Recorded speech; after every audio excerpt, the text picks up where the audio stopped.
চুল পাইকা সাদা, দাড়ি পাইকা সাদা, এখনো গুনাহ ছাড়তে পারেন নাই। কবে ছাড়বেন বলেন? কবে এখন আপনি টেলিভিশনের সামনে বসে থাকেন, এখনো সিনেমা দেখেন, আপনি এখনো খেলা দেখেন, এখনো গুনাহ করেন, তো কবে ছাড়বেন আপনি? মালিক চূড়ান্ত ভাবে আমাকে আপনাকে সতর্ক করতেছেন, দাড়ি পাকাইয়া দিয়া, চুল সাদা কইরা দিয়া আপনি ফেরত আসবেন কবে বলেন? আর কত,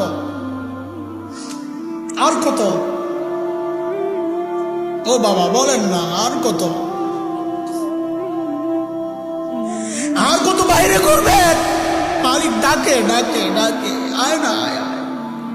প্রতিদিন রাতে, শেষ রাতে মালিক চলে আসেন দুনিয়ার আকাশের কাছে, এসে এসে ডাকতে থাকেন, ও আমার বান্দা তুই কই কই, কে গুনাহ করছস, কে গুনাহ করছস?